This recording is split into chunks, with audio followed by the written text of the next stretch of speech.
Welcome. My name is Aurélie. I'm a Vedic astrologer trained in a traditional lineage. And today we are going to be talking about a very special little secret of the Vedic calendar. Om Vamadevaya Nama. This is to invoke water and the blessings of the moon. So we get to know the Vedic calendar so that we get a sense of what action is most propitious on what day. And that means what can we do that harmonizes with the essence of the day? And what is the day and how is the day defined in the Vedic calendar? It's fivefold. So there are five different calculations and tastes that we look at as to what makes this day the way it is. And these five calculations also show the way the five elements are mixing throughout the days. So this is what gives us a sense of a taste of the moment of time, of what the Vedic calendar on that day is propitious for which action. And one thing I want to talk to you about is this one little secret. So there are many little secrets which I'll be releasing over time, but every time I'll do a tutorial so that even if you're a very beginner, you have access to the knowledge. On the day you were born, where the moon was in the sky at the moment of your birth and your first breath, when you took that first breath in and the lungs expanded for the first time, you became born onto this earth plane. And at that moment in the eastern horizon, we looked at the eastern horizon and we said, that is your lagna. And we looked at all the stars and the sky, the way they are divided across the sky. And that is your chart, your birth chart. That birth chart marks the moment in time you were born and the first breath was taken and the air expanded. Now, we're going to be talking about Nakshatra. Nakshatra is the lunar mention. We each have a place at the moment of birth where the moon was. So if you look at your birth chart, and I will show you how to pull it up, you will look at which sign it is in, and each sign in the Vedic zodiac is divided in 3 lunar mention, and you will look at your Nakshatra, which is the lunar mention of your moon. There are 27 nakshatras in the Vedic zodiac. Again, these are signs, we'll say moon signs. So that moon, that nakshatra, rules over the way we filter and look at the world. It gives it a certain filter, a certain way with which we understand what is around us, with which we're creating, because our mind and the taste of our mind and the way it reflects and understands things is then pulled back into the world and creating. That's what some of us go to be surgeon and chop up people and suture them and fix their hearts. And some of us are going to make extraordinary space and become architects and build buildings. And all of that is in part with the way the mind works and experiences the world, and in and of itself, the way it expresses onto this plane. And this nakshatra is very important. It has great prevalence when we study the birth chart. Now, I know we're talking about secrets of the Vedic calendar. I've not forgotten.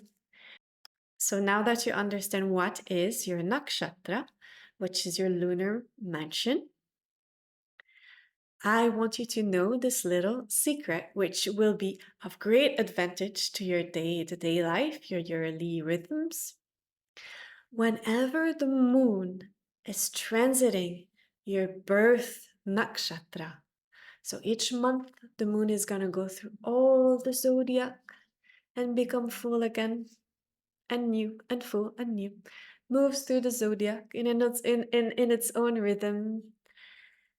And whenever in the month the moon is in the sign and nakshatra that you were born in, it's a very special time for you to bring in rejuvenation and healing on a bodily level.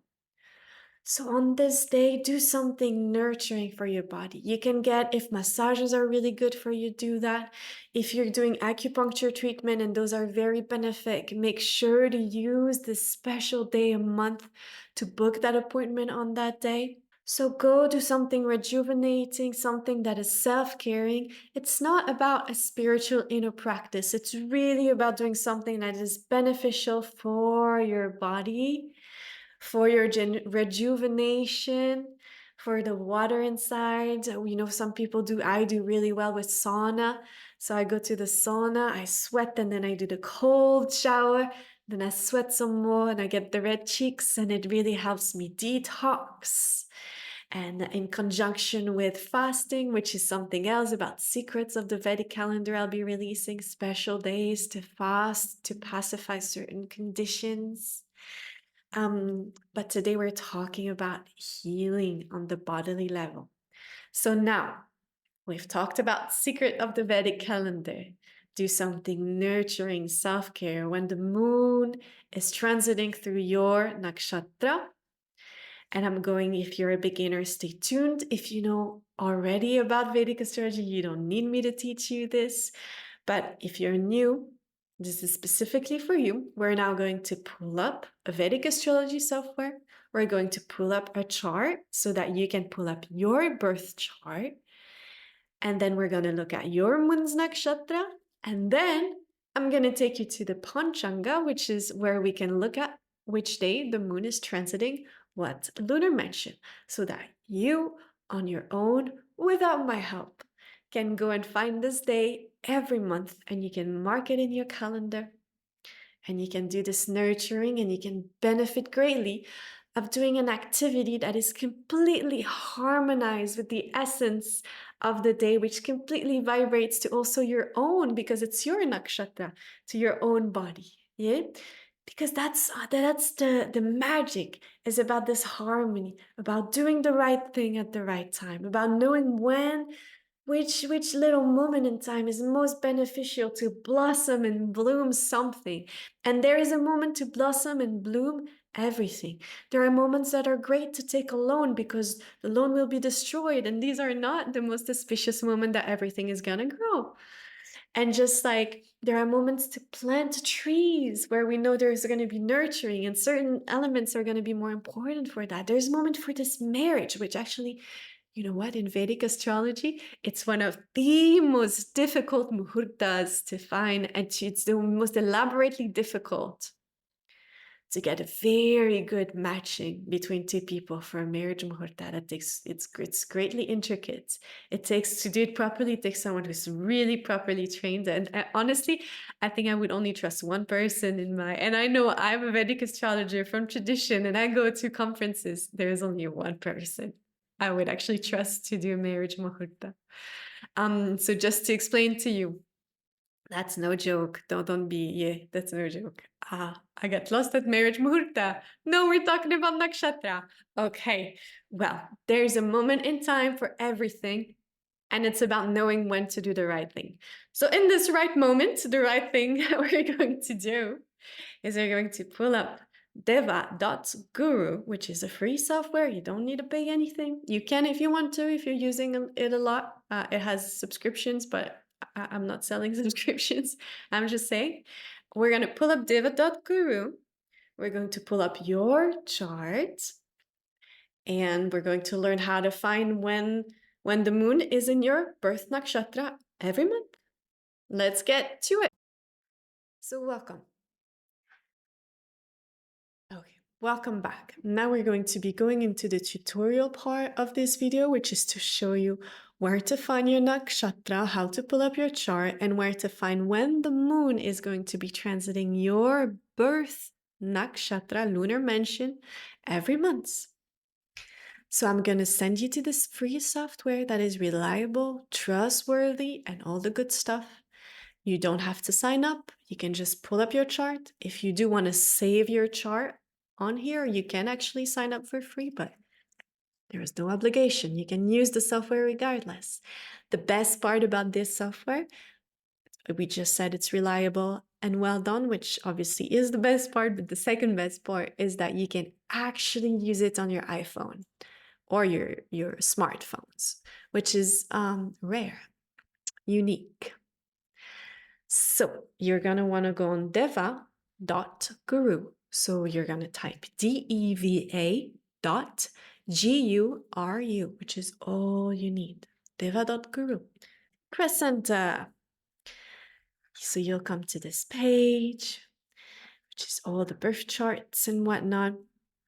So you're going to want to put your birth date. When you do so, make sure you're seeing whether it's your month day here or day month year or month day year. Do you see the toggle? When you click on it, it toggles. So I just want you to be mindful, especially if you were born between day 1 and day 12 of the month. I just want you to be sure that you're not getting things confused, because that will impact the reliability of the finding of your birth nakshatra. So put in the right day. I'm going to put it 1986, June 23rd. Then you're going to want to put the time. Again, here there's a toggle for a 12-hour that has an AM PM drop down. Well, there's the 24-hour European style, so we're going to do the US style. 8 p.m. This is random. I'm just filling it with you so you get a sense. Then you're going to want to put your location. I was born in Geneva, so let's just stick with that. And that is the moment in time on this day. So here you can see the moon is in Capricorn. You see the moon here? It's in that triangle and number 10, which is Capricorn. And I will now point you to the nakshatra. So here on Panchanga, you see there is nakshatra right here. Oops, there's nakshatra right here. Yeah, you see it? And that is your birth lunar mention. That is where your moon was when you were born.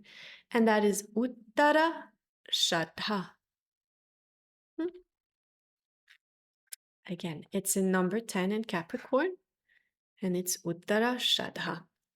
So remember that, and remember that when you're going to be looking at the Panchanga, so that we can identify when the moon is returning to Capricorn and when the moon is going to be in Uttara Shadha. Again, I just want to show you the second place where you can see your birth nakshatra, which is down here, moon. And here it shows Capricorn, CP. And if you're not sure, you can always type, number 10, what is the 10th sign of the 10th sign in the zodiac? What is the 5th sign in the zodiac? Then you can get the name. What is the 4th sign? If you don't know, that's fine, do that. But this is the second place where we can see Uttara Shadha. So now we're going to look at the calendar of the moon every month, so that you can find when the moon is going to be returning, in our example, to Uttara Shadha every month. You know what? Let's make it fun. Let's pull up Taylor Swift's chart. Who wants a Taylor Swift chart analysis on her love relationships? It's a bit naughty for me to do that. Maybe one day I'll do that. Just a mild one, not like I can see things I shouldn't say to anyone, but I might do I might do a wedding prediction. That would be fun. Can calculate when she'll get married. All right. So this is the lovely Taylor Swift, which most of us are fond of. We're gonna have her D9. That can't quite be accurate. Right there. Perfect. Okay, so this is Taylor Swift. And what's her nakshatra? It's Ardra. Interesting. So now we're going to go to the Panchang, and we're going to see when the moon is going to be over Ardra. And so that we can know when Taylor Swift can go get a beautiful, rejuvenating spa treatment or acupuncture treatment or any of that. So we're going to go to the Panchang. And again, sorry, I didn't pause to do this, but notice that Ardra is in the 3rd sign, which is Gemini. I just want to always notice that because it's going to show when we're here. So here, the moon today is in Capricorn. Okay. And we're going to go through, I'm going to show you how to find when the moon is going to enter Gemini so that we can see when it's entering Ardra. So today, we're looking at today, this is the sunrise. Today was Uttarashadha. Remember that first chart we pulled up was Uttarashadha. So this would have been, for that chart, it would have been a good day to go do some rejuvenation because the moon was in this nakshatra. And then the moon is going to move to Capricorn. And so it's going to go through the 3 signs of Capricorn. Now the moon is in Aquarius. You see right here? The moon is in Aquarius. It's going to go to Shatapisha, Purvabhadra, and then the moon is going to move to Pisces. And all you have to do is to look at when the moon is going to be in the nakshatra. And you see all these names are the lunar mentions. Shravan, Dhanishta, each day there's 1 or 2. Shatapish, Purvabhadra. Yeah. So right now we're looking for Ardra. So we're going to keep going. And we know that Ardra is in Gemini. So we just need to look at this Gemini moon. So here the moon is in Aries. Then it's going to go to Taurus, Rohini. Look at that. Here we got a moon in Gemini. And then on Friday afternoon, again, we have Ardra. And the lunar day of Ardra is going to go from Ardra, which is here at 4, until it switches to the second lunar mention. It switches to the next lunar mention, which is Punarvasu. Okay? So that day, it's about a perfect 24 hours, which actually is not. Lunar days vary, so just be aware of that. Sometimes it will be a day and a half, sometimes shorter, but this one is a perfect 24 hours. So here we can say, on Saturday morning, on Saturday midday, or Friday evening would be a great time to book these treatments to do something rejuvenating to take care of the body. And again, just look at, this is June, you can toggle for July, and again, look at, it's right here. Look at moon in Gemini, and in July, on the 4th of July at night, Ardra is going to begin. So we know that Friday, that whole day, Friday the 5th, we can say, Taylor Swift, go take care and do some self-care. I hope this was helpful. This was in the series of Secret Calendar. If you like this video, give it a like. If you have any questions about finding your nakshatra that wasn't clear, put it down and I will make sure to reply to you. You can subscribe for more. I also have a newsletter that I'm sending every couple of weeks with transit update, full moon to new moon. So sign up for that as well because it's really fun. And I love doing this. So I hope you can feel it. I'm sure you will feel it. This is one of my favorite things to do is to write this newsletter. So sign up for the newsletter. And I do give one-on-one reading. And if you want some guidance, personal guidance for your chart, your situation, where your life is at, you can go on my website. There's my email, and you have to send me an email. That's really important. That's how it works in my tradition because there is a special technique we use when you ask the question, when you come to the astrologer. So you have to send an email and say you're interested in booking an appointment, and I will reply to you and set you up, and we'll meet and we'll talk and we'll spend all this time on your chart answering your questions. Om Vama Devaya Namah.